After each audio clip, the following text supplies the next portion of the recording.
नमस्कार विद्यार्थी मित्रांनो, सौरभ ट्युटोरियल्सवरती तुमचे खूप खूप स्वागत आहे.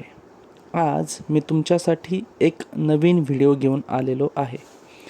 असेच नवनवीन व्हिडिओ बघण्याकरिता आजच चॅनलला लाईक करा, शेअर करा, सबस्क्राईब करा आणि असेच तुमचे भरभरून प्रेम द्या.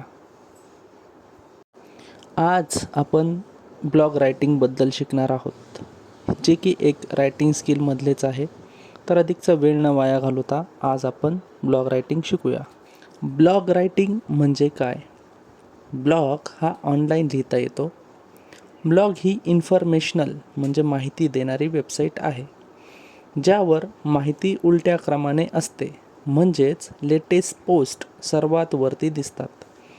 ब्लॉग रायटिंग हा अनेक लेखकांना किंवा लेखकांच्या समूहाला त्यांचे मत लिहिण्यासाठी एक प्लॅटफॉर्म देतो आणि ते वेगवेगळे विषय मांडू शकतात.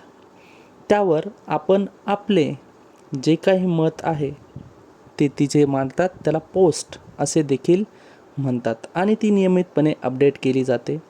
ब्लॉग लिहिल्यानंतर ते ब्लॉग वाचणारे जे वाचक म्हणजे आपण त्याला रीडर म्हणतो, त्यावर आपले मत मांडू शकतात. त्याला आपण कमेंट असे देखील म्हणतो.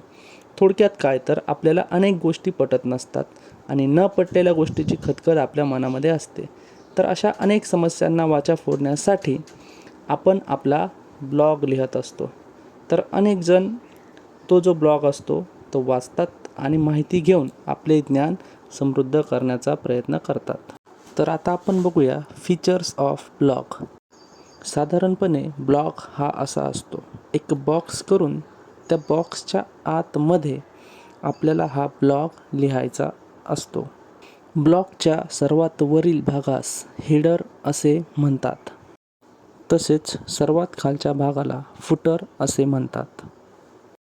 उजव्या बाजूस दिसणाऱ्या भागास साईडबार असे म्हणतात. हेडर, फुटर, साईडबार आणि हा ज्या बॉक्स आहे त्यामध्ये आपल्याला 3 पॅराग्राफ लिहायचे असतात.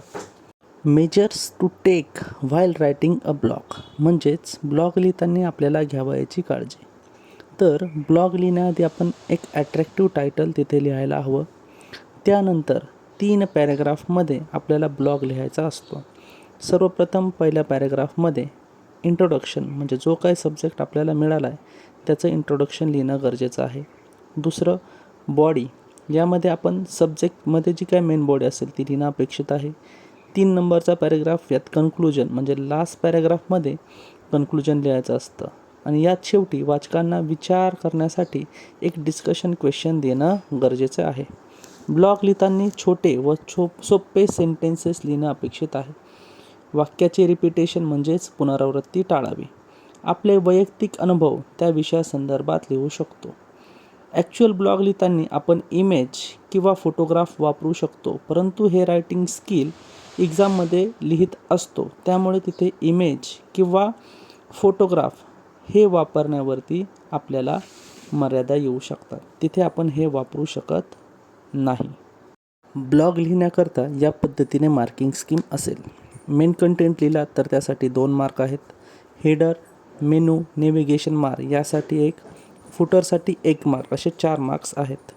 ब्लॉग लिहिणे तितके सोपेही नाही आणि तितके अवघडही नाही. अनेक तरुण ब्लॉग रायटिंगकडे एक व्यवसाय किंवा नवीन रोजगाराची संधी म्हणून बघतायत. जर तुम्ही अधिकचे ज्ञान मिळवले तर तुम्हीसुद्धा एक चांगले ब्लॉगर बनू शकतात. व्हिडिओ आवडला असेल तर लाईक करा आणि आपल्या मित्रमैत्रिणींना नक्की शेअर करा. व्हिडिओ पूर्ण बघितल्याबद्दल खूप खूप धन्यवाद.